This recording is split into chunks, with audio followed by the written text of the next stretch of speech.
Muy buenos días chicos, espero que todos estén muy bien. Saludos y bendiciones para todos.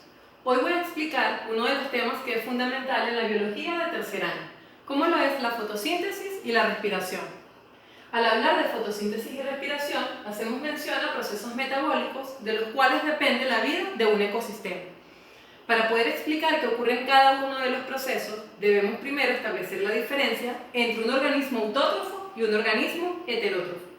Cuando hablamos de organismo autótrofo, es aquel que tiene la capacidad de sintetizar sus propios alimentos, como por ejemplo las plantas.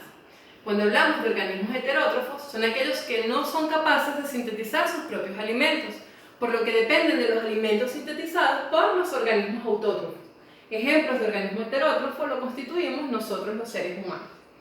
Cuando hablamos de la fotosíntesis es un proceso por el cual las plantas, tomando lo que es la energía solar y elementos como el agua, el dióxido de carbono y sales minerales disueltas en el agua, van a tener la capacidad de sintetizar sus propios alimentos. En el caso de cómo las plantas sintetizan sus propios alimentos, a través de cada una de sus estructuras. Vamos a encontrar que en las hojas se encuentran internamente organelos que son característicos de las células vegetales, como lo son los cloroplastos. Los cloroplastos son organelos cilíndricos que están delimitados por una membrana que los separa del citoplasma de la célula vegetal y cuenta con una serie de estructuras que van a participar directamente en el proceso de fotosíntesis. ¿Cuáles son esas estructuras? Tenemos una especie de discos que están apilados unos sobre otros que se denominan tilacoides.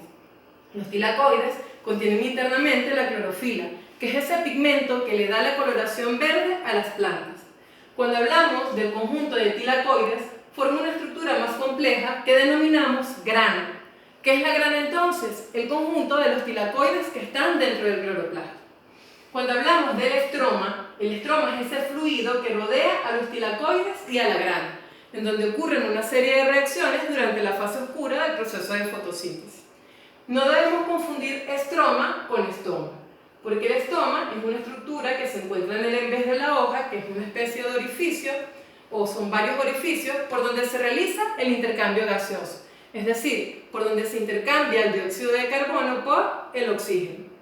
Ya cuando hablamos de las fases que forman parte del proceso de fotosíntesis, son dos. Está la fase que es luminosa y está la fase oscura. En la fase luminosa, de manera general, ocurren una serie de procesos, como lo son, número 1, la activación de la molécula de clorofila. ¿Cómo se va a activar? Gracias a la energía solar. Esa activación va a hacer que elementos que se encuentran dentro del cloroplasto, como el ADP, que es adenosindifosfato, se convierta en ATP. ¿Qué es ATP? Adenosintrifosfato. ¿Y qué es el adenosintrifosfato? La principal biomolécula energética en todos los sistemas biológicos. Aparte, la activación de la clorofila va a hacer posible también que ocurra la fotólisis del agua. ¿Qué es la fotólisis del agua? La ruptura de la molécula del agua, generando así la separación de los átomos que la conforman. Sabemos que el agua es H2O. En este caso, al separarse de la molécula del agua, quedan dos átomos de hidrógeno por un lado y el oxígeno es liberado a la atmósfera.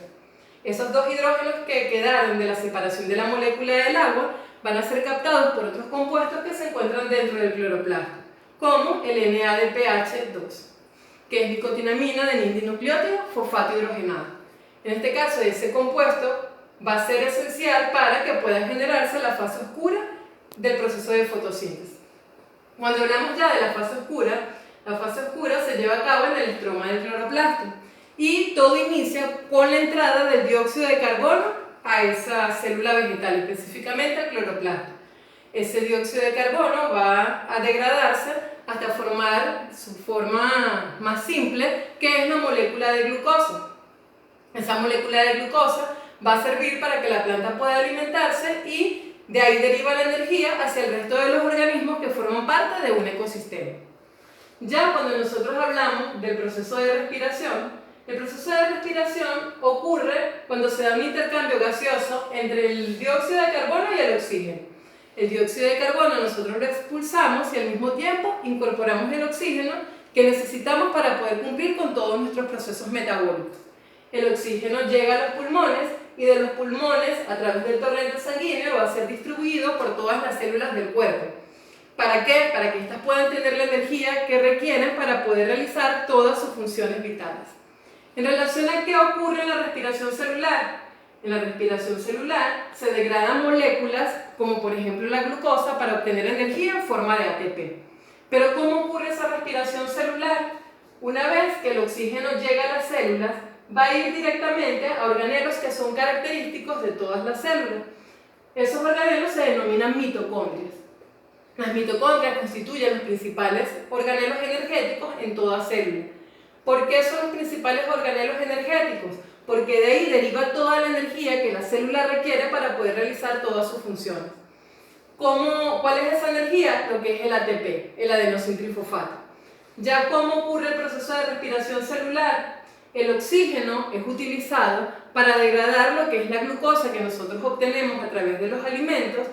Ocurren una serie de reacciones dentro de la matriz mitocondrial o dentro del citoplasma de esa célula, y de esa manera se va a generar lo que es el producto de la respiración, como lo es el agua y el dióxido de carbono, y aunado a ello muchas moléculas de ATP que son esenciales para que las células puedan realizar todos sus procesos.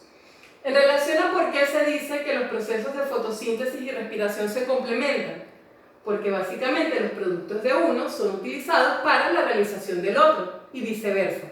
En este caso, por ejemplo, cuando hablamos de respiración, en la respiración se libera lo que es el dióxido de carbono y el agua, elementos que son esenciales para que pueda realizarse el proceso de fotosíntesis. ¿Qué hacen las plantas durante la fotosíntesis? Con la energía solar, toman lo que es el dióxido de carbono y el agua para hacer su síntesis orgánica. ¿Cuál es esa síntesis orgánica? La molécula de glucosa. Y al mismo tiempo se libera oxígeno al ambiente, que va a ser utilizado en el proceso de respiración. Muchas gracias por su atención, chicos. Espero que la explicación les haya servido para poder realizar su actividad. Nos vemos en la próxima clase.